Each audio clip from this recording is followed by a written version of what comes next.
Hai Sobat Kece Pikong 1996. Apa kabar semuanya? Oh iya, selamat datang kembali para wanita anggun, elegan, sopan, dan berkelas. Sekarang yuk bahas 8 hal yang sebaiknya dihindari dalam komunikasi dengan pria. Nah, ada 8 hal yang sebaiknya nggak seharusnya kamu katakan ke pria. Kata-kata itu punya kekuatan besar loh, dan kalau salah ucap, bisa bikin hubungan yang kamu bangun susah payah jadi hancur dalam sekejap. Beberapa wanita punya lidah yang tajam banget, sampai bisa ngerusak emosi pria dewasa. Meskipun kamu udah minta maaf dan bilang nggak bermaksud begitu. Yang jelas, nggak bisa dipungkiri, kata-kata tajam itu tetap bikin sakit hati.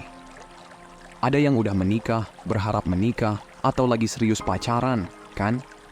Pria itu penting banget soal rasa hormat loh. Kalau kamu lewatin batas itu dan terus-terusan atau bahkan cuma sekali aja bikin dia merasa direndahkan, bisa-bisa hubungan kalian jadi rada rapuh.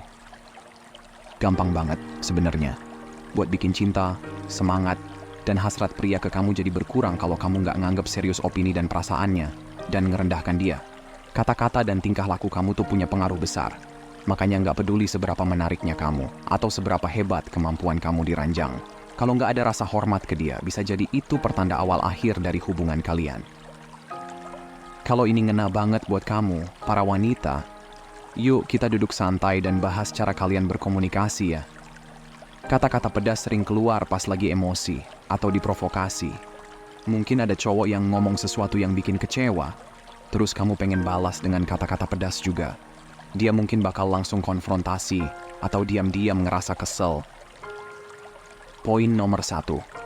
Guys, jangan deh sampai nanya ke pria apakah dia merasa laki-laki atau enggak. Ini bisa bikin dia ngerasa nggak enak dan kurang percaya diri. Cowok kan sensitif soal identitas kejantanannya, jadi lebih baik hindari ngomongin hal-hal yang meragukan maskulinitasnya. Misalnya, jangan sampai bilang dia nggak cukup oke atau kurang bagus, apalagi soal performa di ranjang. Itu bisa bikin hubungan jadi ribet dan nggak nyaman. Lebih baik bicara dengan lembut dan bijaksana, terutama saat ada masalah atau pertengkaran. Dan ingat, jangan sampai bikin dia merasa perlu membuktikan kejantanannya padamu, karena hasilnya nggak bakal menyenangkan. Poin kedua, wah, berani juga ya. Ini nggak terlalu enak didengerin dan bisa bikin suasana jadi kurang menyenangkan. Lebih baik pakai kata-kata yang lebih santai aja, misalnya, kamu tuh kok gitu sih? Atau, kenapa kamu melakukan hal itu? Daripada langsung ngerocos, berani juga kamu ya. Walaupun dia udah ngaku salah dan mau minta maaf. Tapi kalau kita nanya, bagaimana berani kamu? Biasanya malah bikin dia ngerasa diserang dan jadi makin defensif. Jadi lebih baik pilih kata-kata yang lebih ramah dan nggak bikin tegang, biar komunikasinya tetap lancar dan nggak bikin ribet. Dan yang penting, kontrol juga cara bicaramu. Jangan teriak atau bikin dia merasa tersinggung.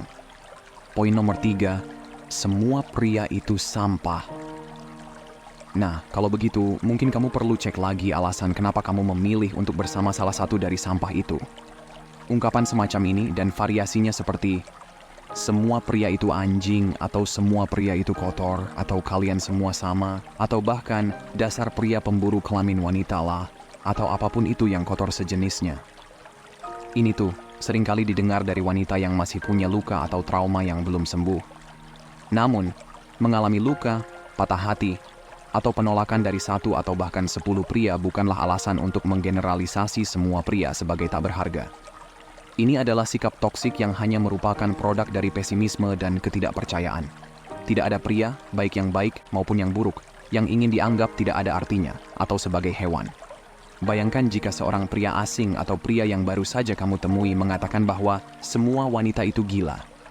Apakah kamu mau terlibat dengan orang seperti itu? Pasti nggak mau dong. Sangat sulit untuk membentuk hubungan dengan seseorang yang sudah memiliki anggapan negatif tentangmu. Pria menghindari wanita yang menggeneralisasi mereka karena mereka tahu akan sulit untuk meyakinkan wanita tersebut sebaliknya. Dan wanita itu akan selalu mencari cara untuk membuktikan dirinya benar. Poin nomor 4. Kamu bukan tipeku. Jadi begini, saat seorang cowok mengajakmu keluar dan misalnya kamu merasa tidak tertarik atau mungkin ada alasan lain, itu sebenarnya oke banget untuk bilang tidak, kan? Tapi ya, seperti dalam setiap obrolan manusiawi lainnya, sebaiknya kita pakai akal sehat dan pikirin perasaan orang lain juga. Gimana kamu merespon ajakan cowok? Entah itu untuk ngedate atau bahkan menikah. Itu lumayan berpengaruh loh. Ini yang bakal nentuin apakah dia akan tetap punya harga diri dan menghargai kamu lebih. Atau malah nyesel udah ajak kamu keluar dan jadi benci sama kamu dan segala yang kamu wakili. Jadi, cobain deh mikir. Kalau posisinya dibalik, kamu bakal seneng diperlakukan gimana? Coba kasih tahu alasan kenapa kamu tolak ajakan dia, tapi sambil tetap bikin dia merasa dihargai. Misalnya, aku rasa kita kurang nyambung, paling tidak dari pihak aku. Nah, intinya, kita bisa tolak ajakan cowok tanpa bikin dia merasa nggak sebanding dengan cowok-cowok yang biasanya kamu suka. Walaupun mungkin kamu lagi kesel sama dia karena berani deketin kamu. Coba tetap santai aja. Jangan sampai keluar kata-kata atau sikap yang bikin dia merasa kayak, wah, bagaimana bisa kamu berpikir bahwa aku bakal tertarik sama orang kayak kamu, gitu. Jadi, tetap rileks aja ya. Poin nomor 5. Ada pria yang lebih baik di luar sana yang menginginkanku. Banyak wanita bilang ini dalam hubungannya, berharap pasangannya akan lebih berusaha. Awalnya mungkin bikin pria insecure, tapi kalau terus-terusan didengar, dia jadi capek dan berhenti berusaha. Ya gimana? Dia mikir, kenapa harus berusaha kalau setiap hari diperingatkan ada cowok lain yang ngebet sama kamu? Pria nggak suka banget kalau sadar pasangannya merasa dia nggak cukup bagus. Rasanya sakit hati banget, kan? Dan bisa gampang cari cewek yang lebih oke dengan sekali sentuhan jari. Sudah cukup menyakiti jika kamu pikir ada cowok lain yang lebih baik darinya. Jadi, jangan bikin hubungan jadi rusak. Egonya sudah terluka, mungkin dia sulit lepas dari perasaan sakit itu. Nggak ada alasan bagus buat membandingkan pasanganmu dengan cowok lain. Kalau ada kebutuhan yang belum terpenuhi, atau kamu merasa dia nggak sesuai ekspektasimu, cari cara mengatakannya tanpa bikin hal pahit dan dendam. Oke? Poin nomor 6. Kapan kamu bakal ketemu orang tuaku? Atau pernyataan sejenis seperti, kapan kita ketemu lagi? Atau kapan kamu bakal ngasih kabar lagi? Atau, kapan kamu mau kenalan sama orang tuaku? Dan sejenisnya. Semuanya tuh bau-bau putus asa dan bisa bikin cowok kabur dari hubungan. Terutama kalau hubunganmu sama dia masih belum maju-maju banget. Jujur aja, cowok bisa jadi takut dengan wanita yang kelihatan terlalu ingin cepat dan biasanya mereka kurang menghargai wanita yang kelihatan sangat membutuhkan perhatian. Jadi, girls, ada satu pesan penting dari video ini. Ingatlah aja ini. Kalau cowok pengen banget sama kamu, dia bakal berusaha mati-matian buat dapetin kamu. Jadi, masalah ketemu orang tuamu atau hal-hal lainnya bakal jadi prioritas buat dia. Kalau kamu udah sering ngomelin dia selama 2 tahun belakangan ini buat serius dan ketemu orang tuamu atau ngambil langkah penting lainnya, kemungkinan besar dia nggak lihat masa depan sama kamu. Poin nomor 7, aku tidak tahu kenapa aku masih bersama kamu, rasanya sia-sia saja. Sebenarnya cukup menyakitkan dan bisa membuat seorang pria kehilangan rasa hormat terhadap hubungan.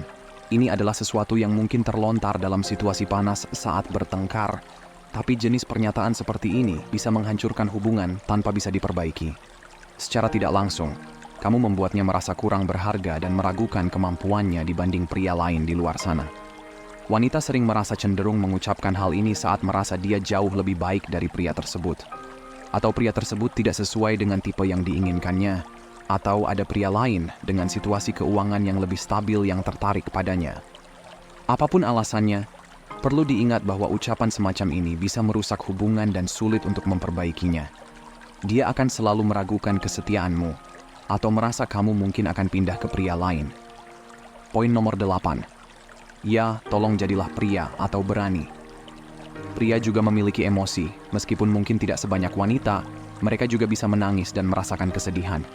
Ketika seorang pria menangis, itu bukan berarti dia lemah atau mencari simpati dari kamu. Yang dia butuhkan hanyalah pemahaman bahwa apapun yang membuatnya menangis, itu sungguh menyakitkan bagi dirinya, sehingga dia membiarkan air mata itu keluar. Jadi, bayangkan betapa terhina perasaannya saat kamu mengatakan padanya untuk jadi pria atau berani. Baginya, itu seperti kamu menilai kelemahannya di saat-saat rawannya. Hal ini juga bisa membuatnya sulit untuk percaya dan membuka diri lagi kepada kamu. Sebaliknya, berikanlah dukungan dan pengertian saat dia mengekspresikan perasaannya. Jangan lupa untuk memilih kata-kata dengan hati-hati dan memperlakukan perasaannya dengan sensitif. Hal ini akan membantu menjaga hubungan kamu tetap harmonis dan penuh saling pengertian. Jadi guys, pastikan kamu selalu menghormati pasangan kamu, baik dalam kata-kata maupun tindakan. Saat kamu menghormati seseorang dan menganggapnya penting, rasanya sulit sekali untuk melanggar rasa hormat itu dengan berkata-kata yang menyakitkan atau tidak menghormati. Belajarlah untuk cepat memaafkan dan melupakan beberapa hal, terutama saat kamu marah dan ingin melepaskan kata-kata tanpa filter. Temukan cara untuk mengelola amarahmu dengan baik, seperti minta izin untuk keluar sejenak dan melakukan kegiatan yang dapat mengalihkan perhatianmu, seperti mendengarkan musik, membaca, atau pergi berjalan-jalan. Hanya bicaralah atau selesaikan masalah saat kamu sudah bisa mengontrol emosimu dan lebih tenang. Selalu berpikir sebelum berbicara. Pertimbangkan bagaimana kata-katamu akan memengaruhi perasaannya. Terapkan empati dan kecerdasan emosional untuk memahami potensi efek dari perkataanmu. Para cewek, semoga video ini memberikan pemikiran yang serius buat kamu. Jangan biarkan kekerasan kata-katamu merusak sesuatu yang berharga. Terima kasih banyak telah menonton. Ya udah teman-teman, itu aja nih yang bisa kita bagiin buat video kali ini. Kalau kalian suka atau ngerasa bermanfaat, jangan lupa kasih jempol ke atas dan subscribe. Drop pendapat kalian di komentar. Makasih udah nonton ya, dan sampai jumpa di video berikutnya teman-teman.